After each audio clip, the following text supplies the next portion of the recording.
Hello everyone, this is Game Galaxy Zone. Welcome to another FGO content video. I have a bit of news to mention real quick that I either believe was just released or was released a little while ago and I just so happened to notice it right now. This is probably the best update to the game that we are going to be getting in NA personally. So, for many of you, this is also going to be very great as well, because we are finally getting the one implementation that I think everyone has been waiting for, myself included, and that is going to be the one, the only back button. Oh, it's finally happening. We're finally getting the implementation of the back button to the game, which means that if you display up your card selection, you can press back to go and make sure that if you wanted to set skills or you wanted to look at something specific on your team before having to be locked into the card selection screen. I really love this thing because I always forget to hit skills sometimes, and I'll be like, oh shoot, I wanted to do that, or I click the accidental thing that I wanted to do and I wanted to go back, and this just makes it beautiful to finally be able to do. So I wanted to announce that first. Anyway, so yes, this video is going to be talking about the game updates that'll be coming. There are a lot of really great game updates that'll be coming with the CCC event, so this is really cool. I'll try to go through these as quick as I can to make this video as short as possible for you guys. So here we go. So these are going to be the game update notifications that we're going to be seeing and getting as far as functionality goes for the game on 4/23, the release of the CCC event. So the first thing is the back button. This is a really cool mechanic. As before I just mentioned, if you popped up your cards on screen, you were locked to just those cards. You couldn't go back and click skills or anything. Now you can. Second thing is that you'll be able to see where your crit stars are going. So before, they would go down to the counter on this screen here, and you would get a total, and then they'd stay there. Now they're going to go to that total, and then they're going to pop up onto the cards in the bottom of the screen, and you're actually going to see the crit percentages on those cards before you can actually pop them up. This is really helpful because it allows you to see where or who you want to maybe crit strength, or who you want to apply specific skills for, and such. So it just makes it really, really nice. The next thing is that we're getting a drag and select functionality. I actually didn't know this existed. So basically you can just go into your servants or craft essences or whatever you have, click on it, hold it down, and then you can just swipe along and select the stuff that you want to do instead of tapping everything individually. I guess this is useful in and of itself. It might be different. I might be thinking of it wrong. I don't know. But pretty simple to work with. The third is going to be an automatic burning function. So this will be used if you're doing friend point summons and such, or I think you might be able to implement this into gacha pools. I doubt it, but you can use it for friend point summons. And this basically means that anytime you do a summon, you can have stuff automatically burn. This way you don't have to go back into it later and have to worry about clearing it out of your inventory and such. This is a great way for anyone that might be grinding right now in JP for like more 4-star materials or Anger Minu, if you even wanted to do that. Right now it's not too important for us, but you can still use it. It's very nice to have. A lot of people do just throw friend points into it to try and get Anger Minu and other such, so this just makes it really easy and simple to work with. Craft Essence selectable on the Craft Essence Enchantments and Burning selling page is updated. So I need to actually read this out because I don't know what this is. Before the update, equipped Craft Essences were grayed out and unselectable until removed from all parties and support formations. After the update, currently affected Craft Essences and icons indicate their status. They will not be grayed out and will be unable to enchant or burn. Okay, so basically what this means is, what I get out of this is that in the past, the way this used to work is that if you had like 6 or 7 party setups and you had CEs equipped into those servants, and then let's say you went into the like enchantment screen to enchant craft essences and such, you couldn't click on those or ascend those unless you took them off your party members. So I guess this is a way to just kind of negate that effect and just have it right away. Same with burning. Really helpful. It just means I don't have to go back and forth and double check everything, and that way I can keep everything where it is.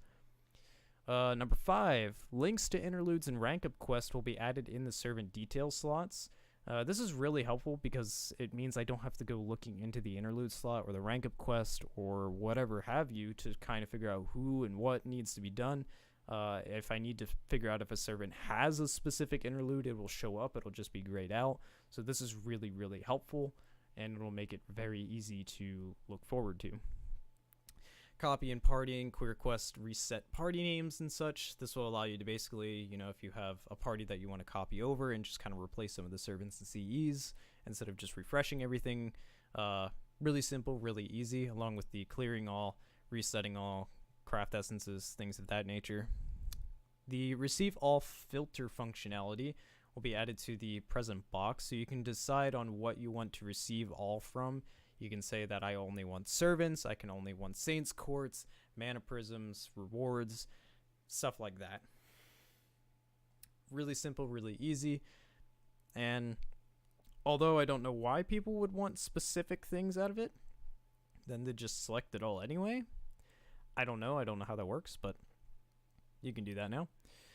First noble phantasm used for normal speed options added. So I did notice this is in JP, and now it's getting implemented in NA. I didn't know it was in JP. I did, but I didn't know there was a functionality to turn it off and on. I thought it was always a thing. What it means is that if you get a new servant, use their noble phantasm, you've never seen it before, you've never used it before, it will always show you the slower animation of it, like the normal speed, and then after that it'll always play whatever fast speed that you have it set on.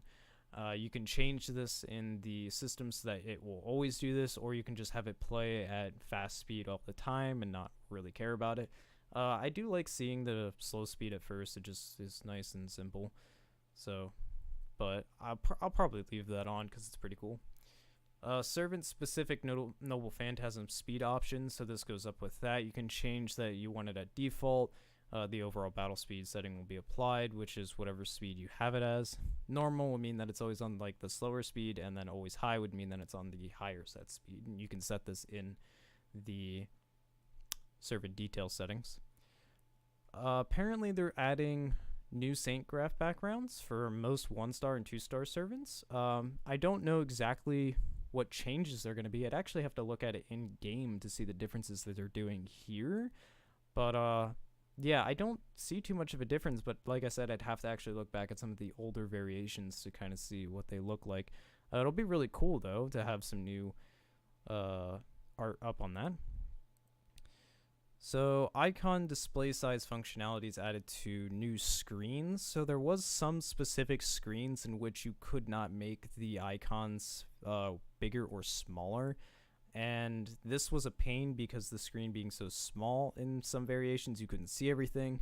Now it'll be able to change the sizes. This is really, really helpful. So it's very nice that they have it for all the supports now instead of just the craft essence and servant screens. You can see the display functionalities in the battle results screen to see how many items that you have held. So in this case, it shows that you have one evil bone held. So that's really, really nice.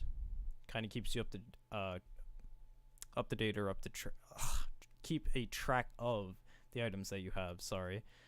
And last but not least is a previous quest icon implementation. So this lets you know what last quest that you did. Here it shows an example in the daily quest that you did the first one, and that's the one that you did for the day just now. So this will be helpful when doing other events or even story missions and such. That way you kind of know which one that you last did and you're not jumping all over the place and such. So really simple, really easy. So yeah, we're getting a lot of really awesome implementations and functionalities to the game with this update. A lot of stuff that's going to be really, really helpful. I'd say this is probably right now one of the biggest updates that we're going to see for the game catching up to JP.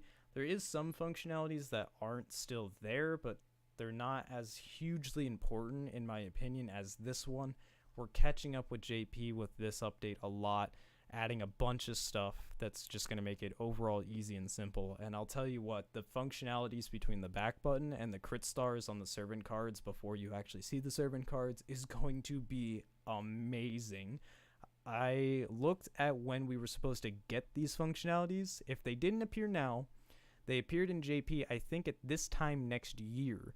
So I was expecting to probably see this pop up this time next year, but I'm very, very happy to say that we're getting it in a couple days. So that's really cool. I'm really happy to see it, and it's just going to change and make the game so much better. So we'll see exactly what goes on from there. I just wanted to post that out so that we're going to be getting some awesome game updates and new functionalities here within the next couple of days. So that's all I have for this video. I'll be talking to you all hopefully very soon again with some more information regarding Fate Grand Order NA.